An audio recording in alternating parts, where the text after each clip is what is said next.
spreading the good word on good work in crypto. My name is Tim, and today I'm here with my good friend Chang-Wu. And today we are out here in Taipei at a market called Nanmen Market. Chang-Wu and I met a few years ago in 2022 in Bogota, Colombia, at one of Ethereum's biggest conference called DevCon. And ever since then, every time I'm back in Taiwan, Chang-Wu has only been the most gracious and welcoming host at the imToken office here in Taipei. imToken is a crypto wallet company that's based out of Singapore, and Chang-Wu is currently the chief scientist at imToken. Now, Chang-Wu, would you like to make an introduction for yourself? Sure. Yeah, hello everyone. I'm Chang-Wu. I work at imToken as a chief scientist. Now I lead the imToken labs doing research and development, range from NEV wallet and also DEX. So we do a lot of things like smart contract development and some cryptography research. Anything is related to blockchain technology. And previously, I worked at National University teaching Ethereum courses for 3 years. And also I work at the Ethereum Foundation as a researcher, closely with the research team on the POS, and also a co-organizer of the ETHTaipei.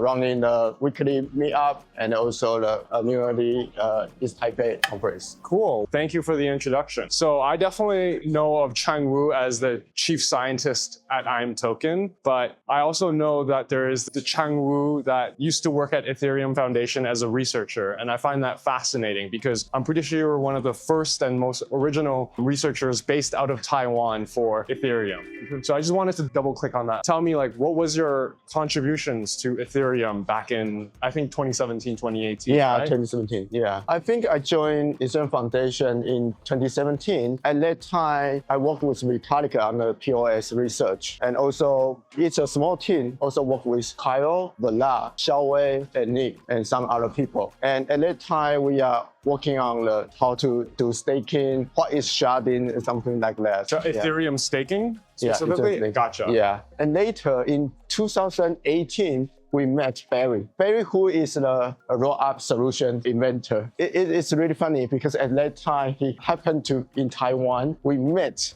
And he talked about new idea on scaling. And that is the roll-up solution. And then I introduced him to the Vitalik. So this is the roll-up solutions history. Whoa, so like the roll-up solution was kind of born in Taiwan. Kind of. Yeah. Damn, that's fascinating. I had no idea about that. And so it seems like you were very, very involved with Ethereum and even the transition for Ethereum from proof of work to proof of stake very early on, right? Because you mentioned POS and you're talking about proof of stake. Yeah. Okay, gotcha. So research on how a proof of stake Ethereum would work, basically. Yeah. Or how the transition would take place. Because it's a very early stage. So at that time, we only talk about what is Casper. And if we want to do that, we need to deploy a testnet. How do we do that? It's just like a POC at that moment. Okay, cool. Thank you.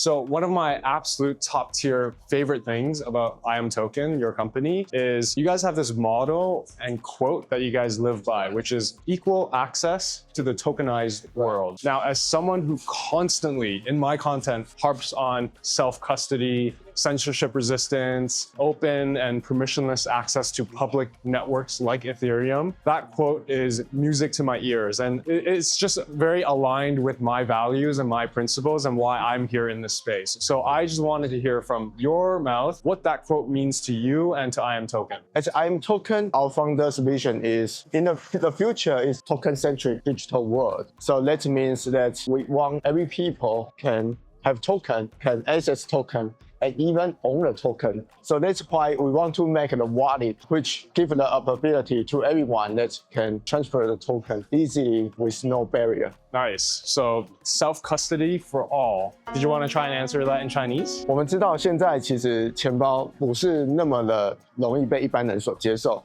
特别我们说要把就是钱包的自主权拿在自己的身上，那这个需要钱包有非常好的使用者体验。那这也是 imToken 一直致力于在努力的目标。什么时候我们可以达到让我们的加密货币的钱包能够跟一般的电子支付一样简单？那个时候人们就可以随心所欲去拥有或操作自己的资产。那就好比上周的这个我们说 Bybit 交易所被害的事件，那人们常常会觉得说那我到底要把资产放在交易所好呢，还是放在一个自我管理的钱包好呢？那这始终是一个长久以来需要被解决的问题，但这也需要钱包或者是开发者，我们更努力去致力于怎么样降低钱包使用的门槛。That's what's up. Yeah. Great answer. I understood a lot of it in Chinese too, so that was helpful. So now that you've done a little bit of an introduction about who you are and a little bit of an introduction to imToken, can you help the viewers understand why everyday Joe Schmo users like me or mom and dad might choose imToken over a hardware wallet like Trezor or a hot wallet like MetaMask? This is a good question. I think in 2016, when our founder first found the imToken, at that moment, there is no other choice for crypto mobile wallet. It only imToken. And MetaMask at that time is a desktop version wallet. So yeah, it's a very different market fragmentation product. And at imToken, we not only have the imToken hot wallet, but we also build our own DEX. So it means that we always want to give the user a good experience. So we build our DEX to provide user to do the daily trading. And also because the hot wallet is not the most safe thing, so we want to give our users some way to secure their assets as possible as we can. So we build another product we call the imKey. It's a cold wallet. So to me, I think most of the cold wallet is similar. But as imToken, because we provide a one-stop solution, so that means we can have a good integration compared to just cold wallet. So that means if you want to send your assets to the destination, which is a malicious address, we can have the alert on our imToken wallet to remind you it might be a risky thing. And also for the hardware design, imKey is more reliable because I use lot of crypto cold wallet. Sometimes the screen is easily to get broken. I have a lot of broken cold wallet. I just don't want to mention. We won't mention names, Ledger. I have experienced that as well, where my hardware wallet, the screen just dies, while imKey, the hardware wallet, is such like a solid little good device that, as Chang-Wu mentions, is wholly integrated with their mobile wallet app. So the whole experience is like it's through Bluetooth and everything just works well. So if you're looking for a wholly integrated solution, I would definitely check out imToken, imKey, and also TokenLon, because the app, you can access all of these features from imToken. Okay, I'm going to try and ask a question in Chinese. 因为你刚刚开始已经有介绍你自己，然后有介绍到一点点 imToken， 是。然后我现在想问的是，为什么，譬如说 your everyday user， 譬如说是我，或者是我的是爸爸妈妈，为什么他们会选择imToken， 然后不选择 Trezor 或者是 MetaMask？ 是，我觉得这个问题主要在于说 imToken 它除了自己是一个软体钱包之外，它还有自己的冷钱包 imKey。那这是一个比较好的一个我们讲生态的一个完整的方案，因为我们常会说我不知道签名签了什么。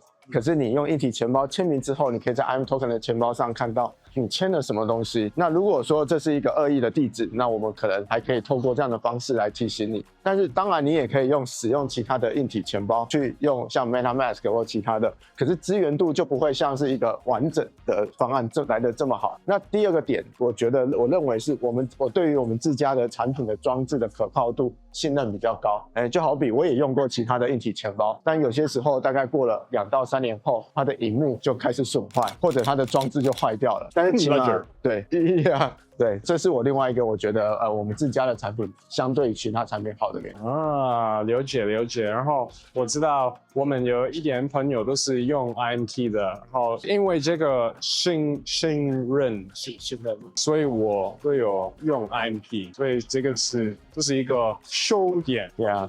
我们说口耳相传。Yeah. So I know imToken has been working on some nice upgrades lately. A little bit of an anecdote and story. DevCon was last held in Bangkok, Thailand last year in October 2024. imToken had a massive booth in the subway station, like huge, in the subway station that's connected to the venue space. And what you guys were doing was stopping people entering the venue space, getting them to sign up and register for an imToken wallet, sending them like $2 or $3 worth of ETH, and then getting them to use that wallet to pay for a coffee at the booth. And I thought that was almost like a one-click, very smooth user experience. Without stealing too much of your thunder, I wanted to know, why was that solution particularly unique, and how was that an upgrade for imToken and for blockchains and crypto in general? I think the user experience is important, and then compared to the traditional EOA wallet, I think this is not enough for crypto mass adoption. Right now, there is a kind of a technique, we call it account abstraction solution. So it actually is just a smart contract, but who owns the capability to do programmable wallet. So it means it can provide flexible feature for the users, just like it can easily to get people on board without having the Ether first, because we can pay their ETH. And also,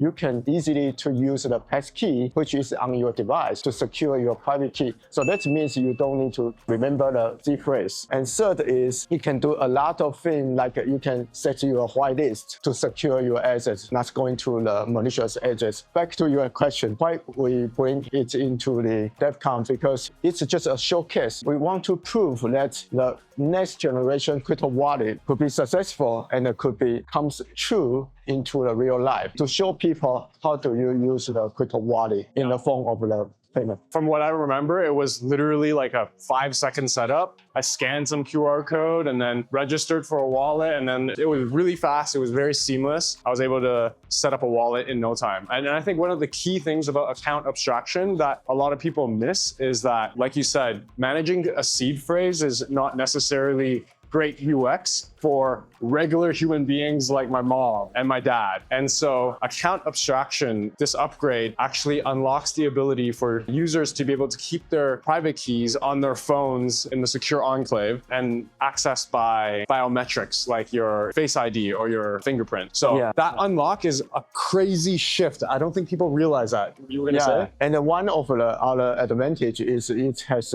account recovery. So think about it. If you forget your Gmail account, what will you do? You will reset the password. So if there is a feature that can make you do the account recovery, that makes the account more reliable, so the user can trust they will try to use the crypto wallet instead of an exchange. Yeah, no, it's the account abstraction through my studying and understanding using wallets like imToken and also Dymo. That blew my mind how much it enhances the UX for everyday users like myself. That's great that you guys are working on that. How's the progress of that account abstraction wallet? How's that going? Are you guys still pushing for it hard? So right now we send our contract code to the audit. We will open source our contract wallet pretty soon, maybe April or in May.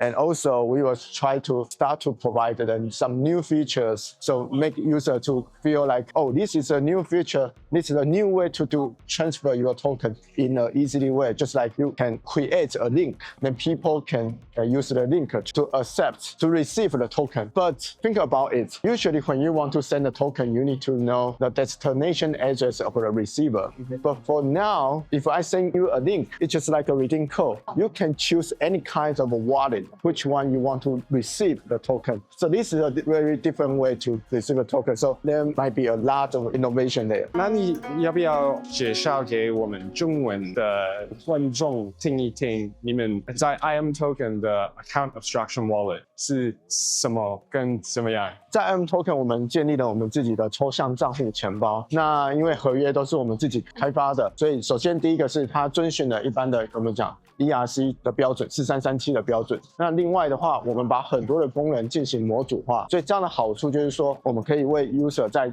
一开始的时候提供最小限度的安全性的功能，然后我们再慢慢的一步一步把功能给加上去。那这样的好处是因为一般的合约它可能有一般的风险会比较高，所以我们可能经过这样的一种敏捷开发迭代的方式，会向大家提供新的功能。那此外，我们自己会对于账户的安全以及账户的恢复这些对于 user 比较重要的这些功能，我们自己会比较注重。那接下来我们就会开始提供一些 onboard user 功能，像是发红包啊，或者是说我们可以用它来做礼物卡啊，这些以前我们在钱包上做不到的东西，我们现在就可以做。那另外我们也可以提供就是更好的 swap 或者做 trading 的功能。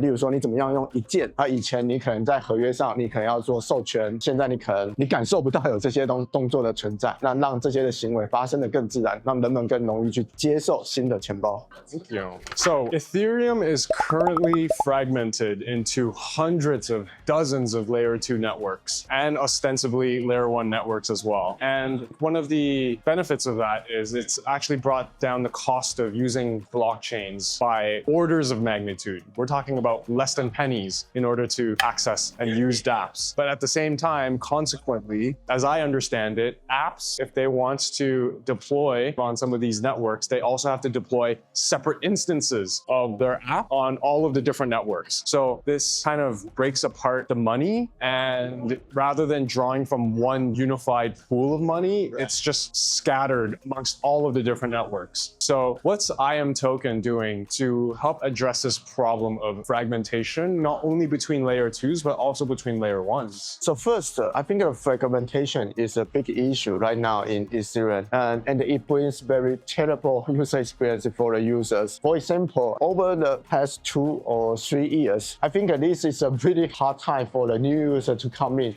because they need to know where is the network, and also how do I switch to the new work, and what is the native token, and what is the bridge token, and how do I transfer token if I need to do some bridge function. So it's quite overwhelming for the user at this moment. Think about it. If you just like take a taxi, you can use Grab or you can use the Uber, but the experience is pretty similar. So to me, I personally think that we need to have some standard of the protocol to make the user experience more general and universal. Just like Tim mentioned, that in the future we might deploy many dApps, or we might have many wallets on different layer 2 networks. If they cannot be universal, it will become a barrier for the user to know where I am. So imToken right now is actively follow this kind of development and the standard, and we will try to make the wallet more friendly. A wallet that can access all of the different apps and help the user not have to think about switching networks, and help the user not have to think about gas tokens and where are my assets, because that is indeed overwhelming as fuck. Yeah, we just want to make the send X token to Y destination over Z network easily and also in one click. Yeah, agreed. Perfect. So we've reached the end of our segment. I know you're involved with the ETHTaipei hackathon. That's coming up in April 2025. Yes. What are you looking forward to most about ETHTaipei? And do you have any messages to people thinking about Taiwan as a destination for crypto, I guess crypto research, crypto friendliness, crypto everything? I think the first is ETHTaipei focus on technical stuff. This is a very difference between our conference, because not saying we don't care about the business, but we still think that we need to push the technical in advance. And also in Taiwan, we have a lot of pretty great software developers. So I'm looking for the hackathon if people can show us some new application, like how to integrate AI into the crypto wallet, or also how do they provide the privacy kind of a solution. Yeah, that would be great. Nice. Yeah, and as you said, like Taiwan is full of really, really smart people, researchers, engineers, like some of the most talented and warm and people that understand the value of crypto. So people should come to Taiwan and engage with the crypto community here, because it's huge and it's sick. And you have people like Chang-Wu being amazing hosts whenever anyone is in Taiwan. Do you have any closing remarks? Do you have any call to actions? Do you have any comments you want to make? Yeah, it's a good timing to build and ship your product for the next generation crypto application. Yeah, just build. Okay, nice. Just build. And where can people find you on social media? You can find me on my Twitter, Chang-Wu_TW. And how can people find out more about imToken if they want to use the product? Our website URL is token.im, because easily there's a lot of phishing websites. So remember token.im.